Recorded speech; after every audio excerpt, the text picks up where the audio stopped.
Okay, our next speaker is coming via Zoom, but most of you know Marshall Shepard if you have the Weather Channel, and you might see him there on a typical, I guess, Saturday or Sunday. But Marshall Shepard is a longtime friend, and he is a well-respected person amongst us. He is the Georgia Athletic Associate Distinguished Professor of Geography and Atmospheric Sciences at the University of Georgia, and he's the Director of the Atmospheric Sciences Program. Dr. Marshall Shepard was the AMS president, very, very young, and to me it's a legacy piece related to Warren and linked to Jenny Evans. In 2013, he was voted the president. Prior to the university, he spent 12 years at NASA. Again, he's the host of the Weather Channel's Weather Geeks. It's a podcast, but it's also, I'm sure it's a TV show. I've seen him there. And a contributor to Forbes magazine. His research centers on hydrometeorological extremes, urban climate, and the intersection of weather and society. Marshall's received numerous awards, including the 2004 White House Peace Case Award and the 2018 Helmut Landsberg Award. He has all of his degrees from Florida State University, and Lynn, you're in control.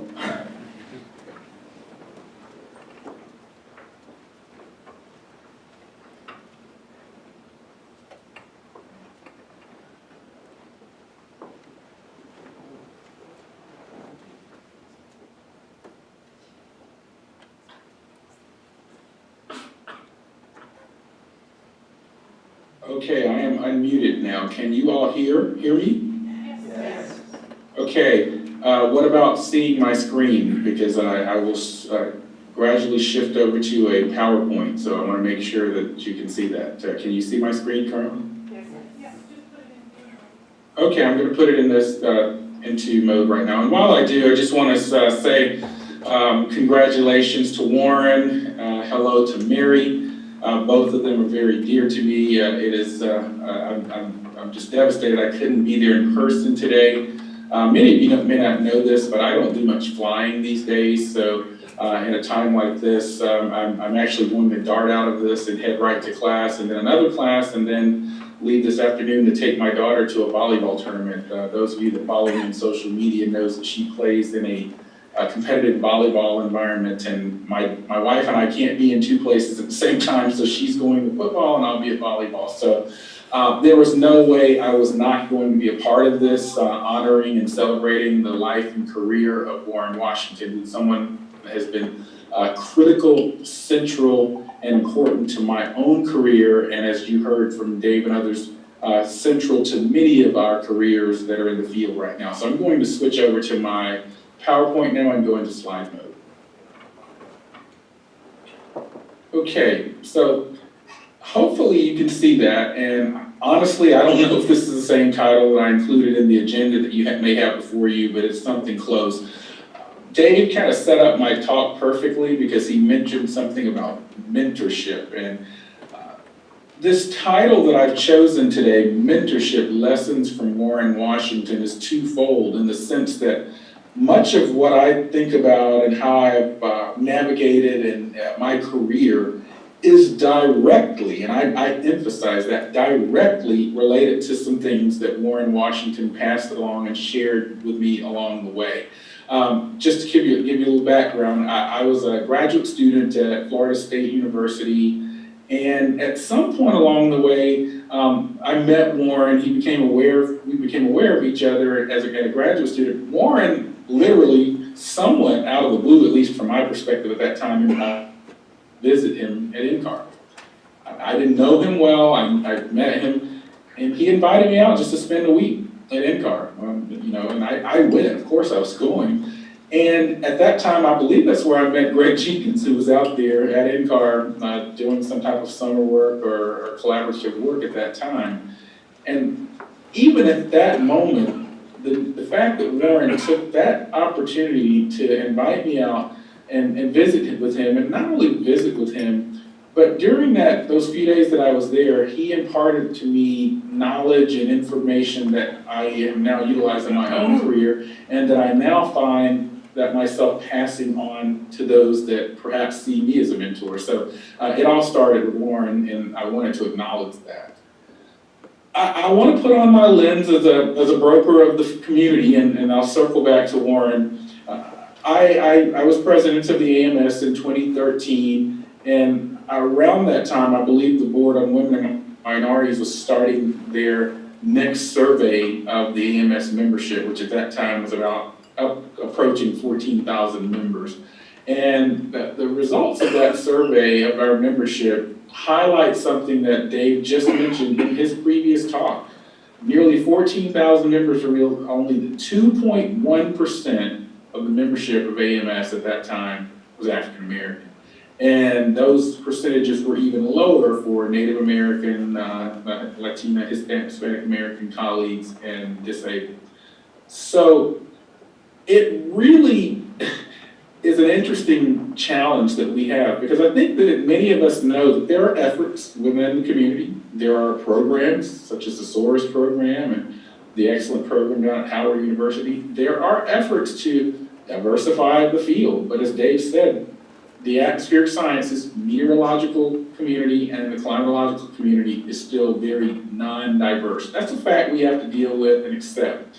For all the efforts that we're doing, we aren't making headway in that number. That's about the same number it was when I was one of the authors on the AMS survey in BAMS back in 2005 or so. So I have some thoughts on that at the end, but I want to move forward. This is some data from the National Science Foundation itself, and data that I used in a recent, or not so recent, maybe about a year-old Forbes article I wrote on why minorities don't engage in science. And if you look at the numbers there in terms of psychology, social sciences, that if you look at the physical sciences, math and so forth, the so-called STEM areas, the numbers for minorities are dreadfully low in bachelor's degrees. And if you go to master's and PhD level, it's even worse. I remember Franco Einaudi, who I'm sure sends along his best regards to Warren Washington as well. Franco was my boss for many years at NASA. I remember us sitting in his office at NASA, and when I received my PhD from Florida State in 1999, I remember Franco saying the numbers for PhDs in African Americans in meteorology just jumped by significant numbers according to some data that I just saw because of you, just because of one PhD, and so that's not acceptable. So I wanted to highlight a few things that were told to me in this article that I published back in January 2017 called Why Do Many Minorities Avoid Science? And if you look at what some of the colleagues that I spoke with said, I want to focus on, for example, Trey Moore, as a National Weather Service meteorologist, African-American young man. He said, from my experience talking to the youth about STEM careers, a lot of them don't see it as a viable career option based solely on the fact that they don't personally know any minority sciences. One solution is making sure that established minority scientists do a better job of reaching out to our minority communities. Warren Washington has done that his entire career, and I'm living proof of that. If you look at some of what some of the other statements that were made, they're along the same lines. So Warren, before any articles, before any data from the NSF, before any data from the AMS, Warren understood this. And so he took it upon himself to invite me out. He took it upon himself to collaborate with Greg Jenkins or engage with the SOARS students and whatnot. And because of that, as you see in this picture on the right, there is an entire generation of colleagues now in the field that see Warren Washington as the root of the tree. And you see in that picture, this is from the AMS in Austin just last year. People were literally clamoring to get into this picture with Mary and Warren there, because they understood at that time, and they understand now, the very significance of Warren Washington and his career to our careers.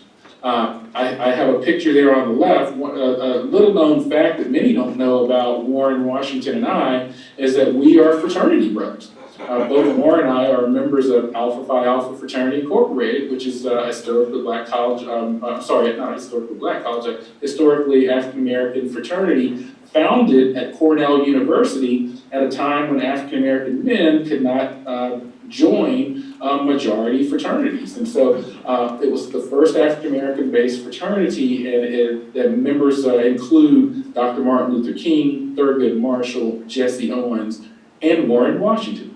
And so I wanted to include that legacy because you see the young man in that picture there on the screen, Brad Johnson, who now works at NOAA. He's one of my current PhD students at the University of Georgia, but he's recently moved to Maryland to accept the job with NOAA. He's working for John Cortines, as a matter of fact, that many of you know. And he will soon, hopefully in December, receive his PhD.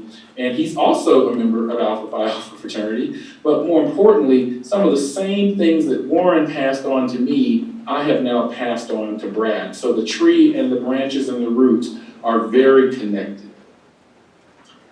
So I want to share something that Warren imparted to me on that visit or somewhere thereafter when I came out to NCAR as a young, I think this was a little bit after that when I was actually at NASA. And one of the things Warren sort of said to me, and I'm paraphrasing, and he may not even remember saying it to me, is he said, but establish your science credibility first of all, and everything will flow from that. That is important because at that time in my career at NASA, I was still sort of, finding my way as far as my research program and whatnot, but I was being utilized quite a bit to do TV interviews and be mentors and do all the types of things that frankly a lot of African-American minority scientists get called on to do by their bosses, and I have some thoughts on that a little bit later.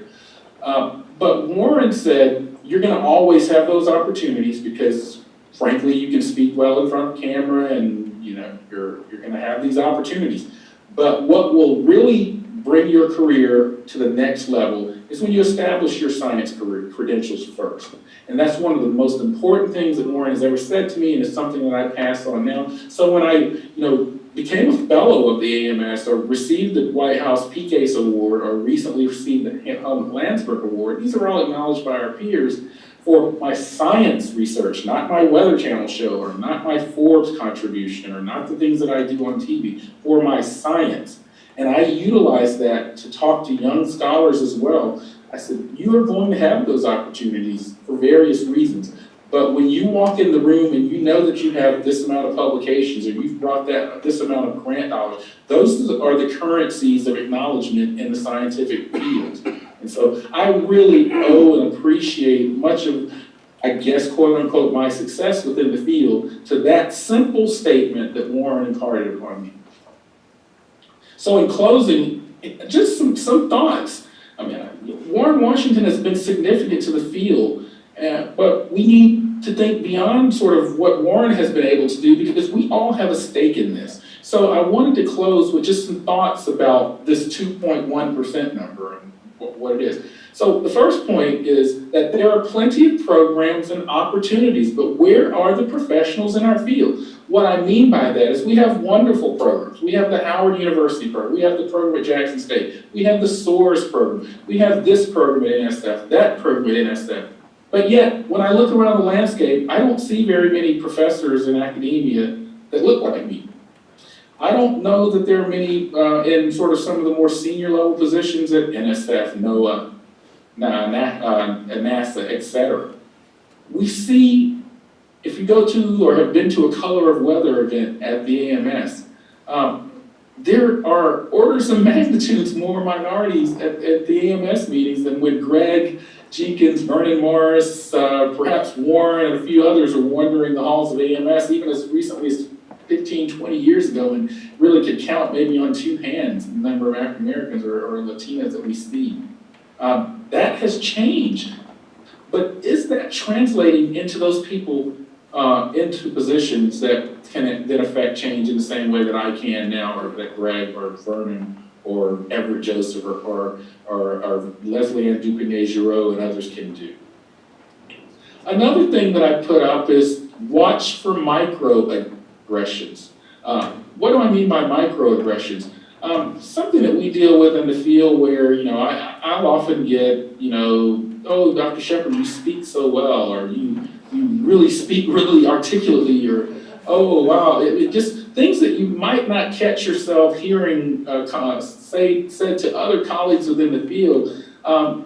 They're meant well, but I think they sort of, because of sort of the rarity of the fact that perhaps you have someone like me speaking on a topic at the US Senate or at a keynote address at the AGU, it conveys sort of this anomaly that we are. Now, Warren Washington was the first African-American president of the AMS. I was the second. Now, on the surface, people are like, you should be very proud of that, but I'm actually dismayed by that we still have to say things in those terms, first and second here in 2018. So that illustrates that there's still a challenge ahead of us. And then the final thing that I will say is, and this is just something that I've noticed over the years, stop placing the burden for outreach and mentorship on young minorities and female professionals in our field. For example, and there's some natural reasons to do this. Whenever there's an African-American graduate student that comes through our program or is interested, I'm immediately the person that everyone's looking for to talk to, and that makes sense. But in a different scenario, oftentimes it's the African-American or the female student that's sent out to do the outreach, or what I call the sort of soft outreach work. And we need them to be also focused and established on solidifying their credentials. There's one more thing about I want to say, and I actually skipped over it, and it's that second bullet, but it's a very important one to me, and somehow I just skipped over it. We have to be realistic about the programs that are offered and that are out there, and the realities of graduate program acceptance. What do I mean by that? There was recently a young woman that was very interested in working with me in this, here at the University of Georgia, a PhD program. She had been in SOAR, she'd been in a lot of other programs, but candidly, unfortunately, she couldn't meet the entrance requirements for our graduate school here at the University of Georgia. And I'm not even talking about within our own program. I'm talking about just sort of some of the basic things that we look for. Now, I was going toe to toe to try to get over some of those hoops, but we just couldn't do it in that particular case. And so it made me reflect on, the first thing that I asked, where are all of these students now in the pipeline? We have to ensure that when we're just placing people into these programs like SOARs or these minority programs or these REUs, that we're getting a student that, yes, has the interest and has the potential, but can also take that potential to the next level. They've got to be able to get into the graduate programs. They've got to be able to not just be there and check off a box. They have to be there and be able to excel and move forward in this field. So these are just some of the thoughts that I had as we celebrate Warren Washington, because I think he is a pillar for many of us. He's a pillar for the scientific and climatological and climate science community. He's a friend, he's a mentor, and I think highly of him and Mary, and congratulations. Thank you.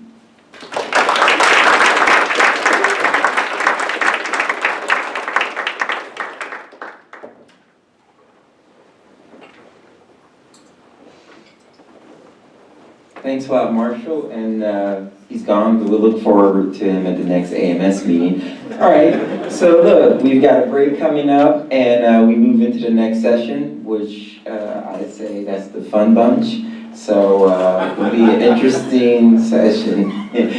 Take a break, and we'll convene in about 10 minutes.